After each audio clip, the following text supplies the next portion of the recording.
guys, I'm Linda. And I'm Vicki. And we are Partners in Crime.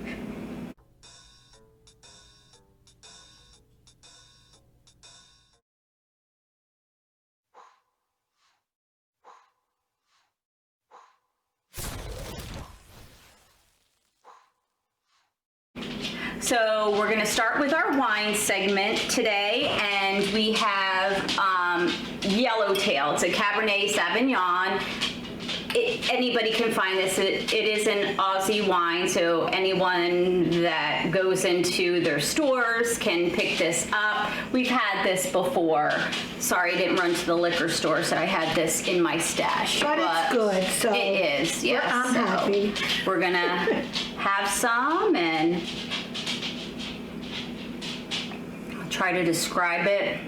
I don't know. I just really like it. That's one of my favorite reds is the Cabernet. I think the best way to describe it is it's not too sweet. It's not too dry because I'm not a fan of real dry wine. Yeah. And it's just refreshing. I think refreshing is a good way to describe it. I think that is too. And we do put ice, and people can get mad at us for chilling our red wine, but I don't like warm wine. Yeah, we don't prefer the warm wine. Good. Either way, it's good. We would recommend this for sure. Cheers. And we also wanted to talk about something that happened to Vicki this week. What happened, Vicki? Well, I broke my foot. I fell down 2 steps, just 2, and broke my foot. And now they do something that is not a typical cast. I'm going to try to hold it up. She's going to attempt to show you. So you can see the contraption they put on my leg. Now, we can't move the camera to show you. So no. Let me see if it... Oh, there you go. Can you see? It's beautiful. She looks like she's going skiing. It's black, so it is slenderizing. Yeah. So, makes her leg look really lean, for sure. So, unfortunately, I have to deal with this for 6 weeks. No driving, no walking or standing on it. So it's a challenge. Yeah, it's a challenge. Definitely. But she does have her scooter, so she is our scooter girl for the next 6 weeks. It's a knee scooter. Yeah, it's not a motorized thing. No, but they're really cool. I mean, before it was the old school crutches. Now they have the scooter, so it really helps. Well, the doctor said anybody over 25 years old. I really am. A little bit, slightly. Cannot maneuver crutches. He said, don't even try. I do have them, but he's correct. I just can't get the hang of those things. Yeah, I never, thank God, had to try. It's very difficult, at least for me. Yeah. So, that being said, we're going to dive into, our video today is going to be about Chad and so Chad had his arraignment yesterday. It was Friday, August 22nd. He did plead not guilty to all of the charges. The 4 charges. 4 charges. There were 2 felony counts of destruction, alteration, or concealment of evidence, and 2 felony counts of conspiracy to destroy, alter, or conceal evidence. So a jury trial has been scheduled for Chad, and it is January 11th. They think it'll go for 3 weeks till the 29th in 2021, but it might go longer. It might go. They have requested, 3 weeks with the judge, so I guess he can schedule it on his calendar as well. Right. But, there's no guarantee that it'll just last for 3 weeks. Yeah. And because this isn't murder charges, maybe they realize it won't take as long. Who knows? And with the evidence they have, it might not be. Again, I don't know what the holdup is with murder charges. Right. Yeah. I don't know. Nobody knows. So we also wanted to talk about his sister-in-law, Heather Daybell. She did put out a letter to the women in her wards. This is an LDS I guess they have different Kind of like division. parts, divisions of the church in a general region. So she wrote a letter to the women in her wards. She said, I'm just going to read what she said, and I will post the whole thing in our description box, but I wanted to just go over some points. She said she would like to share some of her own thoughts, as well as apologize for her silence in the last many months. She hasn't written emails or contacted her wards as she normally would do, and she's sorry for that. She said she's going to be very honest in this email and express some thoughts and feelings she's been experiencing for not just months but years now. So that says something. Please be patient with me as I try to express what I'm thinking in these words, as I am not a great writer. So she said, as I have had many long talks with my good husband concerning the horrible events that have transpired in our extended family, and her husband is Chad's brother, we have both felt we have been punched in the gut and kicked in the teeth. Only now, as we are receiving professional counseling and working through this day by day, are we starting to feel like we can finally catch our breath and some days even smile. So they are definitely having a hard time with this. I can imagine. Maybe one day this won't consume so much of our energy and we can wake up in the morning with happier thoughts. I hope I never step my bounds and say things that could offend anyone concerning this situation, but because I have firsthand knowledge and know what the details have been for a while, I am going to share some things that I should have been even more vocal about than I was the last several years. I am not going to be vague and hope you get my message. I'm going to be direct and honest. Don't get me wrong. Had anyone told me even a few years ago that the tragedies that have unfolded this last year would happen in my family, I would have never believed it. But here we are, and it is our reality. I have racked my brain over and over, wondering how it got this bad. How my relative could believe in ideas that go directly against the doctrines of our church and come to church each week as though all was well. That he could get others to believe these teachings and follow him. That those teachings could ultimately lead to the death of innocent people. My head still spins. How can we prevent being so deceived? I do have a little bit more, but what do you think about? I don't understand where she said people in her family could follow his teachings. She doesn't understand how many people in her family. Yeah. So is it, what people is she talking about? Probably Chad's children, maybe. Okay, maybe that's it. I don't know if any of Chad's other siblings are involved in any of this. They don't talk about that, so I'm apparently, not sure. They've known for some time about his teachings. It says that, yes. And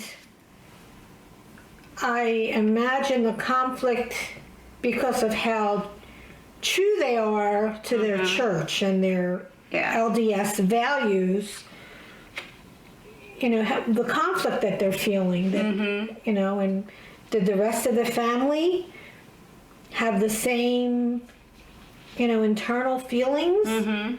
So it's interesting. Yeah, and they said they've had these details for months, so obviously I'm sure they were told to keep things under wraps, and that's why she didn't reach out to the women in her wards. She just had to keep things to themselves, I guess, and process it, because it takes a lot of processing just to understand why anyone would do this, let alone your family member, And Heather, I think you are a good writer if you're listening. Yeah. You got your thoughts across clearly. Yes. And I'm sorry that you have to go through this. Yeah, all of the Daybell family. I mean, because his parents are still alive as well, so I'm sure it's very hard for all Exactly. Yeah, everyone Exactly. concerned. So Heather then talks about an elder's teachings.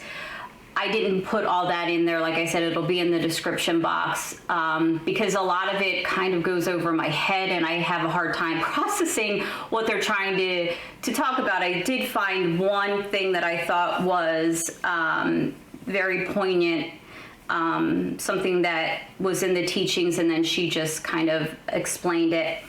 She said, "Can you see how twisted that way of thinking is a perfect example of the philosophies of men mingled with scripture. It's taking pieces of truth and mixing it with deceit. We are taught to seek further light and knowledge to learn how to discern. We have been taught that we can receive revelation through dreams and visions." I think I said that right. It's taking pieces of truth and mixing it with deceit. We are taught to seek further light and knowledge to learn how to discern. We have been taught that we can receive revelation through dreams and visions. We've been taught to seek understanding and discover our spiritual abilities. So how can you get off course? It's the same story that's played over and over again through the history of time. It's just the details that change, which is so true. It's pride.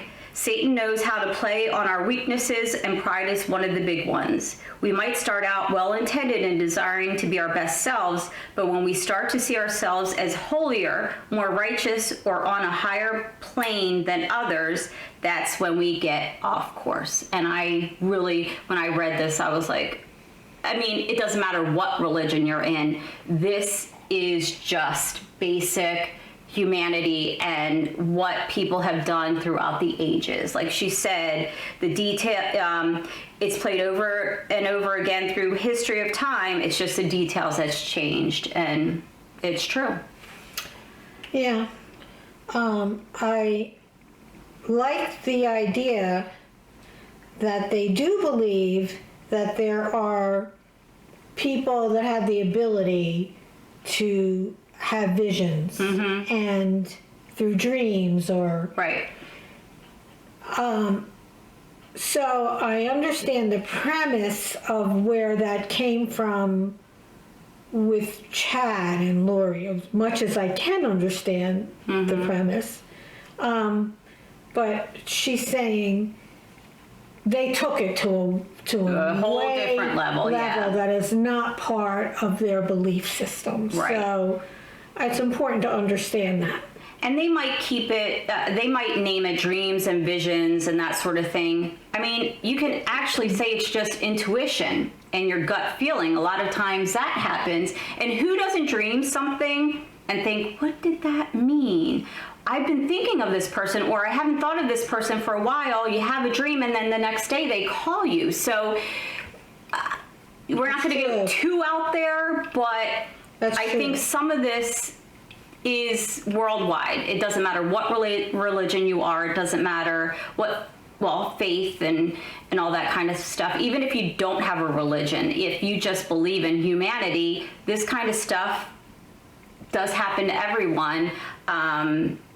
So I know when people say, oh, they're just LDS, they're just out there and all of this kind of stuff. I mean, people actually do believe this kind of stuff, not necessarily just being LDS. They just call it something different. Like I said, it's intuition, it's gut feeling. You have dreams and something happens. So I think this is, it's not kooky. I don't think it's something that's crazy. I think it's just called something else. Right, and I would like to learn more about LDS. I really don't have a clue as to what all of the beliefs are in that religion, and the only reason I know anything about it is because of Chad and Lori and them bringing it to light with their story. Yeah. But it would be interesting to know more. Yeah, we do have a temple in Philadelphia, so I think Vicki and I want to do a field trip out there sometime. I don't think we would be able to go in because apparently you're not allowed in the temple unless you are in good standing with the church, so we're not LDS. They wouldn't let us in there. We also have one not too far, not a temple, but we have a church not too far from our homes too. So, you know, I keep wanting to, I actually drive by it when I come to Vicki's, and I want to stop in there, just see what's going on in there. So maybe one day I'll do that, and I'll take my camera with me, or if I'm not allowed to have that, I'll just kind of give you my thoughts. I'll go in there and... I wonder what the difference is between a temple and a church. Yeah, I think the big, really expensive buildings are the temples. So they really regard them as, you know, temples. So they put a lot more money into them. It's not just a standard neighborhood. Because there are wards, like they say. So I guess they have their own little churches in their own neighborhoods. Sense. And then you have the big, like, I'm Catholic, so the Archdiocese, you probably have, or the Pope in Rome, you know what I mean? Right, that the Vatican is like the big church. But, I mean, I guess these temples are just held in high regard, and you can't get in there unless you are in good standing. So. I know that I was in Utah. And Idaho. Your daughter used to live in Idaho. Yeah, she lived in Idaho. But in Utah, there's an incredible temple that is just unbelievable. It's almost like a tourist attraction. Yeah. People ride by to see it. So again, maybe it has to do with the population in the area. Because that particular area of the world has a lot. A lot. Yeah, right. of LDS. So, yeah. Interesting. So, yep. Anything else you want to add? I don't think so. I think Heather was pretty brave to come out and speak about her family like that. Yeah. And I'm sure it was cathartic for her to do that. Yeah. Especially when you live the faith and you have faith that your family members also are living that way, and then to find out, and this is just extreme. This is so extreme. So I think even something that wasn't as bad would upset them a lot, but this is just... How did you feel about Chad pleading not guilty to all of the charges? Yeah. What else is he going to do? And I wonder what the thinking is, because doesn't Pryor, his lawyer, have to have everything all the evidence that the prosecutor has? Yeah, he sees it. Yeah. Yeah, it's presented to him. Yeah, so... But, you know, he kind of gave a hint at the preliminary hearing to create reasonable doubt. Yes, yeah. Like with saying Melanie Gibb might dislike Tylee. So is he presenting the fact that maybe Melanie did something? I mean, he's just trying to create reasonable doubt. Right. In every That's all they need. That's all they need. Yeah. So I think that's probably where they're going to go. And I also believe that they're going to try and pin everything on Alex. Oh, yeah. Yeah. Everybody can see that coming, but somebody had an interesting comment. One of our subscribers had said, how do we know that they didn't just take Alex's phone? Yeah, that could and put it on the property, wherever it was pinging. Yeah. We don't know. And we don't know if Chad's phone was there. We haven't heard anything about Chad's phone being, he could have left it in the house because it was in his yard, but then he texted Tammy soon after, so that would lead you to believe that maybe he did have his phone with him. Right. Yeah. So, all interesting facts. And, yeah. We have to wait until January. And I know, trial. When is Lori's arraignment? It's coming up. It's coming up, I think, this week coming up. Yeah, I think it is. Yeah. I don't know the exact date, but it's in August, and here we are in August. Yeah, so we'll talk about that. And just so we all remember what Melanie Gibbs said, she thought something would happen in August. We're almost done, thank God. Yeah. Hopefully nothing will. So. It was the end of the world she was talking about. Yeah. That they had used the July 22nd date that never occurred. She thought it was more like August. It was more like August, but... Okay. Yeah. All right, so I think we're done. You guys have a great week, and And until next time.